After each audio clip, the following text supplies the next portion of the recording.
tanggal 17 Ramadan tahun kedua setelah umat Islam hijrah ke Madinah. Perang Badar merupakan perang pertama yang dijalani oleh umat Muslim sejak Nabi Muhammad hijrah ke Madinah. Perang tersebut melibatkan 317 pasukan umat Islam yang melawan lebih dari 1.000 kaum kafir Quraisy. Nah, bagaimana ya bisa sampai terjadi perang Badar? Sejak Nabi Muhammad gencar melakukan dakwah, orang-orang musyrik di Mekah semakin berlaku zalim kepada umat muslim. Kekerasan terhadap umat muslim semakin meningkat semenjak Abu Thalib, paman Nabi Muhammad yang saat itu memimpin Mekah, meninggal dunia. Wafatnya Abu Thalib membuat umat muslim tidak memiliki perlindungan lagi dan terus menerima teror dari kaum kafir Quraisy. Karena terus menerima teror dari kaum kafir Quraisy, akhirnya umat muslim memutuskan untuk hijrah ke Madinah pada tahun 622 Masehi. Namun mereka meninggalkan harta bendanya untuk hijrah. Akibatnya, seluruh harta mereka dirampas oleh kaum kafir Quraisy. Setelah beberapa waktu berlalu, tersiar kabar bahwa kafilah besar Abu Sufyan dari kaum Quraisy akan meninggalkan Syam untuk pulang ke Mekah. Kafilah tersebut membawa barang-barang dagangan yang sangat besar, berupa 1.000 ekor unta beserta barang berharga lainnya. Umat Islam kemudian berencana menghadang kafilah tersebut di lembah Badar untuk mengambil hak-hak mereka yang dulu pernah dirampas oleh kaum Quraisy. Tujuan umat Islam hanya untuk menghadang dan mengambil hak-hak mereka, bukan untuk berperang. Oleh karena itu, Nabi Muhammad hanya mengajak mereka yang tunggangannya telah siap. Rasulullah berangkat bersama 317 kaum muslim yang membawa 70 ekor unta dan 2 ekor kuda sebagai tunggangan. Mereka menunggangi unta secara bergantian selama perjalanan. Abu Sufyan yang hanya dikawal oleh 40 orang mendengar kabar bahwa umat Islam akan menghadangnya. Kemudian ia mengirim seseorang untuk meminta bantuan ke Mekah. Kaum Quraisy di Mekah yang sedari dulu telah membenci Nabi Muhammad segera mengirim lebih dari 1.000 pasukan dengan persenjataan lengkap. Mereka membawa 700 ekor unta, 600 baju besi, dan 300 ekor kuda. Setelah berangkat beberapa kilometer meninggalkan kota Mekah, Abu Jahal, pimpinan perang kaum Quraisy, menerima surat dari Abu Sufyan. Surat tersebut berisi bahwa Abu Sufyan dan para pengawalnya telah berhasil lolos dari pasukan Nabi Muhammad dengan memutar arah dan meminta pasukan Quraisy untuk kembali ke Mekah.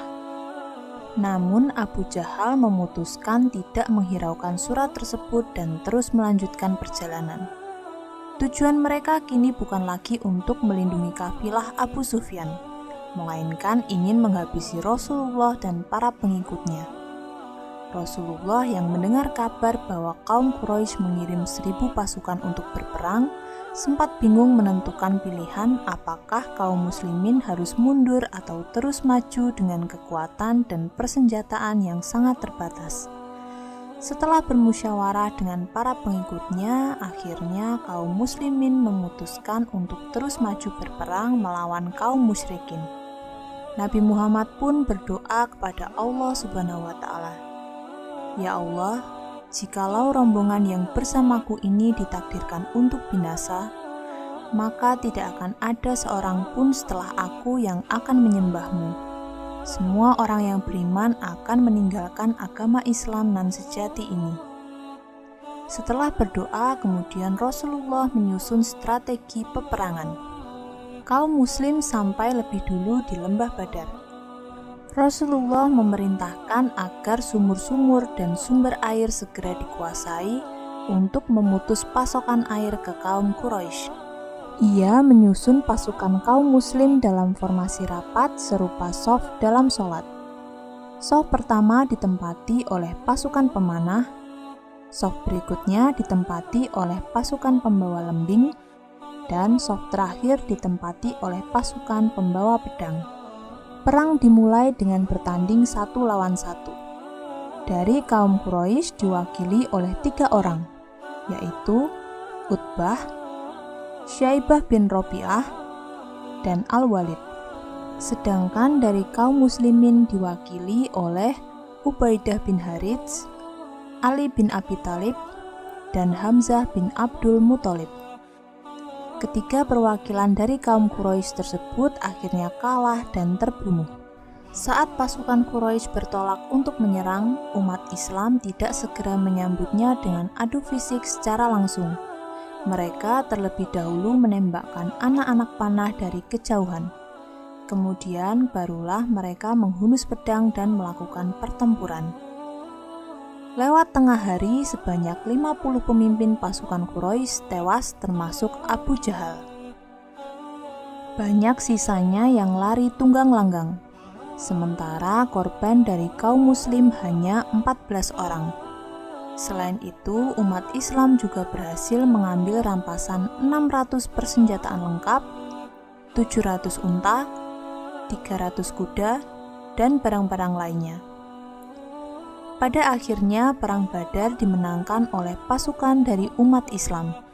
Melalui pertolongan Allah lah kaum muslim berhasil menang meskipun kalah jumlah. Kemenangan Perang Badar tersebut membuat posisi Islam semakin kuat. Sementara kaum Quraisy yang kalah dalam Perang Badar harus menelan kekecewaan mendalam.